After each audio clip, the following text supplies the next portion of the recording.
직장생활 10년 하는 동안 한 3억 정도 되는 금액을 모았습니다. 안녕하세요, 200g입니다. 많은 분들이 제가 집 사게 된 경위랑 그리고 돈을 어떻게 모았는지 조금 궁금해 하시는 것 같더라고요. 그래가지고 영상을 한번 찍게 됐습니다. 오늘은 간단하게 이제 집을 구매한 계기, 어떻게 돈을 좀 모았는지에 대해서 한번 얘기를 해볼 텐데, 집을 사게 된 이유를 한번 얘기를 해볼게요. 이제 원래는 저는 사실 집을 살 생각이 전혀 없었습니다. 그냥 전세로 살면 되지 굳이 집을 사야 되나 이런 생각을 많이 했었거든요. 특별한 이유가 하나가 있었는데 20대 초반 때 그때 사기를 한번 당했어요. 전세를 들어갔는데 집이 경매로 넘어갑니다. 3천만 원이란 돈을 날리게 되었고요. 그래서 그날 저녁 노래방에 가서 엄청 울었던 기억이 납니다. 어쨌든 그런 일이 있고 나서 난 집을 사지 말아야겠다, 오히려 반대로 집을 사야 된다고 생각을 했을 수도 있는데 왜 그랬는지 잘 모르겠어요. 집을 사지 말고 그냥 살아야겠다, 내가 무슨 집이냐, 그냥 있는 대로 살자, 뭐 이렇게 생각을 했던 것 같습니다. 그래서 그때 뒤로 직장을 다니던 어디를 가든지 간에 월세, 전세 이렇게 전전하면서 살게 되었는데요. 마지막으로 살던 집이 오피스텔이었는데 대부분 오피스텔은 월세로 사실 들어가죠. 근데 저는 전세로 들어가 있었습니다. 전세로 살다 보니까 주인분이 아무래도 돈이 안 된다고 생각이 들었겠죠. 그래서 월세로 전환을 한다고 집을 나가라고 하는 거예요. 그때 당시에는 뭐 임대차 보호법 이런 것도 없었기 때문에 나가라고 하면 나가야죠. 그래서 계약 기간 2년이 끝나고 나오게 됩니다. 전셋집을 알아보기 시작해요. 여기저기 돌아다니면서 엄청 많이 알아봤는데, 자, 오피스텔을 살다가 빌라를 가게 되면 빌라 같은 경우에는 오피스텔보다는 깔끔함이 조금 떨어지겠죠. 제가 오피스텔 살 당시 전세금이 6천만 원이었는데 깨끗한 빌라 같은 경우에는 최소 1억에서 1억 2천 정도 되더라고요, 그때 당시에. 그래서 고민을 많이 했습니다. 빌라를 들어갈지 어떻게 해야 될지 고민을 많이 했는데, 그렇게 고민을 하던 와중에 부동산 아주머니께서 이야기를 해주셨어요. 이 근처에 아파트가 있는데 매매가 1억 5천이다. 전세랑 얼마 차이가 안 난다. 그렇기 때문에 매매를 해봐라. 집주인한테 쫓겨난 상황이었고 매매랑 금액 차이가 얼마 안 났기 때문에 고민을 했어요. 근데 그때 당시에도 일주일에 100만 원씩 오르던 시기였거든요. 내가 일주일을 더 고민을 하면 100만 원을 더 내고 매매를 해야 될 수도 있겠다. 단순히 이제 이런 생각을 가지고 1억 5천을 주고 15평 아파트를 매매를 하게 됩니다. 그렇게 해서 저한테 이제 첫 집이 생기게 됐고요. 저는 그때 당시에 대출을 하나도 끼지 않고 이제 매매를 하게 됩니다.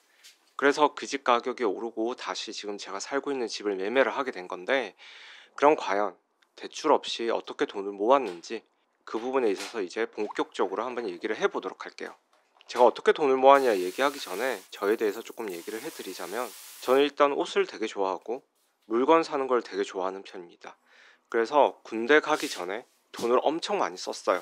심지어 신용카드까지 써버리는 바람에 군대 가기 전에 빚도 있는 상황이었어요. 그래서 아르바이트로 열심히 모아가지고 그 빚까지 청산을 하게 됐는데, 이런 내가 군대를 갔다 와서 정신을 차리게 됩니다.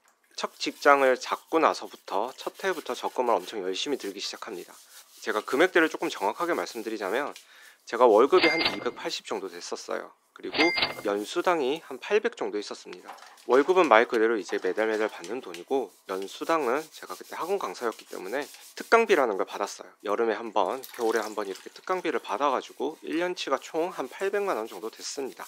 이 금액은 전부 다 세후고요. 첫 해는 솔직히 말씀드리면 그냥 무자비식으로 모았어요.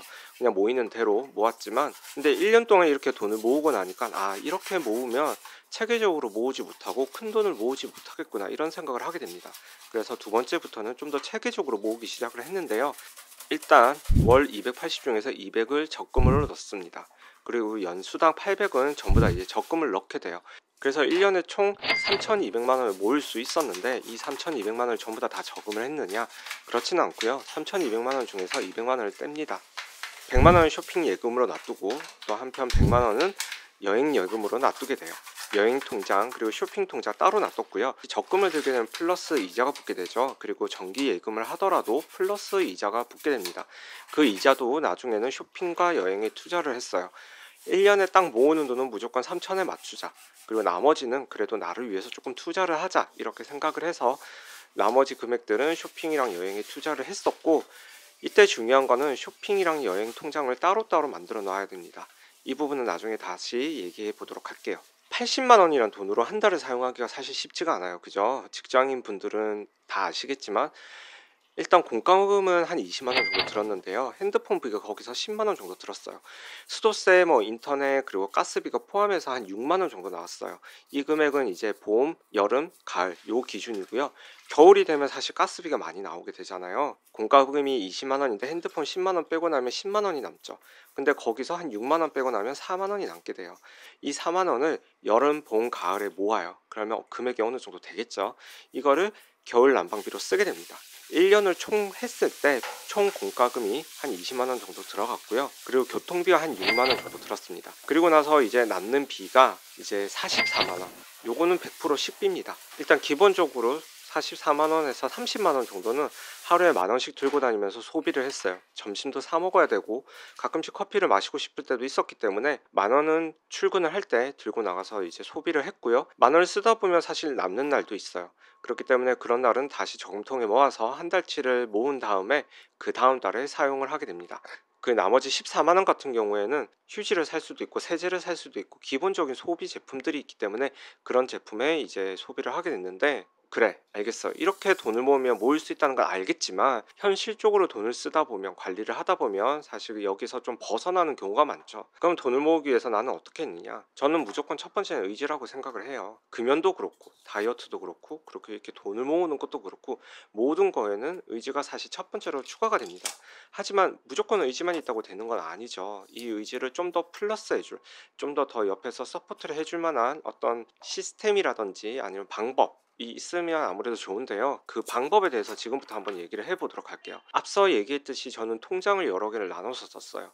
일단 첫 번째로 쇼핑 통장이 있었고요. 그 다음에 이제 여행 통장, 그리고 공과금 통장, 그리고 생활비 통장, 이렇게 네 가지, 그리고 플러스 알파 통장이 하나 더 있었는데, 이 알파 통장은 뭐였냐면 공과금이라든지 아니면 뭐 쇼핑, 여행 이런 것들이 1년치가 쌓이게 되잖아요. 그러면 아무래도 좀 남는 돈들이 있어요. 뭐 크진 않지만 몇십만 원 정도, 뭐 10만 원, 20만 원이라도 남는 금액이 있기 때문에 그 금액을 플러스 알파로 모아두는 통장이 따로 있었습니다. 이렇게 총 5개 통장을 가지고 사용을 했고요. 이 5개 통장에서 절대 계좌이체를 시키지 않았어요. 예를 들자면 쇼핑을 너무 하고 싶은데 그 경비를 여행에서 충당을 한다든지, 생활비가 없어서 여행 통장에서 가지고 와서 돈을 쓴다든지, 이렇게 통장 간의 거래를 절대 하지 않았습니다. 제가 예를 들어 볼게요. 1년 동안 써야 될 쇼핑 금액이 100만 원인데 비싼 거 하나를 딱 사버렸어요. 그럼 그 1년 동안 사지 말아야 되는데 힘들죠. 그렇기 때문에 여행 경비라든지 아니면 생활비 통장에서 돈을 가지고 와서 다시 쇼핑을 하게 됩니다. 이렇게 되면 이제 악순환이 반복이 되는 거예요. 사실 처음이 어렵지 두 번은 쉽거든요. 저는 쇼핑을 1년치를 다 했다 그러면 쇼핑을 그 1년 동안 하지 않았습니다. 통장 간의 거래를 막으셔야 돼요. 그렇지 않으면 돈이 또 돌고 하다가 돌려막기가 돼버리니까 그런 부분 주의를 해주셔야 되고요. 여행 통장 같은 경우에는 100만 원이란 금액을 가지고 아무리 일본이라고 하더라도 사실 여행 갔다 오기가 쉽지가 않죠. 그때 아까 말씀드렸던 플러스 알파 통장에 있는 돈을 꺼내서 쓰는 경우가 많았습니다. 왜냐하면 그 플러스 알파 돈은 내가 지금까지 더 절약해서 모아놨던 돈이기 때문에 쇼핑에 쓰든 아니면 여행에 쓰든 따로 소비를 할 수가 있는 거예요. 공과금이랑 생활비 통장은 사실 어려울 게 없죠. 그 안에서 이제 돈을 쓰고 남는 돈은 다시 플러스 알파 통장으로 넣는 시스템으로 진행이 됐는데, 제일 중요한 것 중에 하나가 신용카드를 쓰지 않았다는 거예요. 신용카드가 있으면 내가 아무리 의지가 있어도 돈이 순식간에 빠져나가요. 이게 어쩔 수가 없더라고요. 돈을 쓰고 싶지는 않은데 이미 내 손은 긁고 있어, 카드를. 그렇게 하게 되면 돈이 정말 숭숭숭숭 나가서 다음 달 감당이 안 돼요. 물론 다른 일도 마찬가지지만 저도 이런 실수를 사실 중간중간 많이 했습니다. 그래서 저는 신용카드를 전부 다 삭제를 했습니다. 사용을 하지 않았어요. 일단 있으면 쓰게 돼요. 정말 필요할 때를 위해서 정말 저 구석에 하나 정도 살짝 보관을 해두고, 교통카드부터 모든 카드들은 체크카드를 이용해가지고 사용을 했습니다. 이렇게 해서 이제 제가 1년 동안 모은 돈이 얼마냐, 3천만 원 모았고요. 직장생활 10년 한 동안 한 3억 정도 되는 금액을 모았습니다. 집을 살 때 그때 당시 한 1억 5천, 있던 전세금이랑 1억 5천을 플러스 해서 인테리어도 하고 내야 될 세금도 내고, 나머지 한 5년 동안 또 한 1억 5천을 모았습니다. 그래서 이 모은 1억 5천으로 같은 아파트 내에서 한 5평 정도 늘려서 좀 더 큰 20평으로 이사를 오게 되었습니다. 저는 집주인한테 쫓겨나서 지금까지 모았던 돈으로 이제 운이 좋아서 기회랑 시기가 잘 맞아서 이제 집값이 올라서 그래도 조금 불안한 감은 없다. 이건 사실이기는 하죠. 하지만 제가 여기서 말씀드리고 싶은 거는 뭐 그래서 집을 사라, 매매를 해야 된다 이런 얘기를 말씀드리는 게 아니라 주식이든 비트코인이든 집이든 어떤 투자를 하던 돈을 그냥 단순하게 모으는 과정이라고 하더라도 저금을 할 수 있는 시스템을 본인 스스로 만들지 않으면 사실 종잣돈이라는 걸 만들기가 쉽지가 않아요.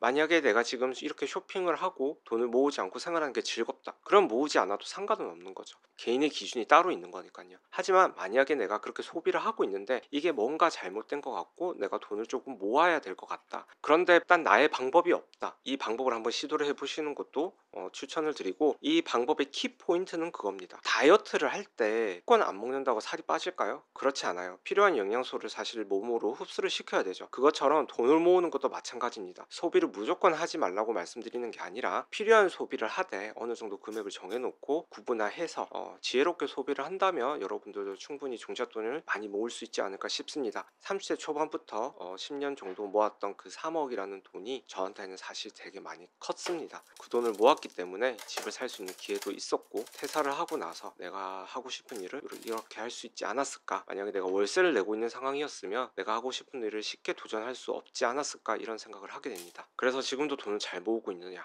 지금은 그렇지 않아요. 지금은 이제 제가 하고 싶은 일을 하다 보니까 하루 벌어서 하루 먹고 살고 이렇게 살고는 있어요. 10년 동안 열심히 돈을 벌면서 모으면서 살았기 때문에 당분간은 제가 하고 싶은 일을 하면서 이렇게 영상도 찍고 이렇게 살고 싶습니다. 혹시나 돈을 모으고 있는데 잘 안 되시는 분, 이 영상 보시고 한 번 더 용기 얻으셔서 진행하셨으면 좋겠어요. 제가 200g이라는 이름을 달고 유튜브를 진행을 하고 있지만 사실 본격적으로 하고 싶은 영상 아직 찍지 못했거든요. 그 영상을 이제 찍게 되면 또 한번 올려보도록 하겠습니다. 그 전까지는 제 이야기를 이렇게 좀 주절주절 얘기하는 영상 몇 개 올라갈 건데요. 잘 들어주시고 좋아요, 구독 눌러주세요. 그럼 안녕.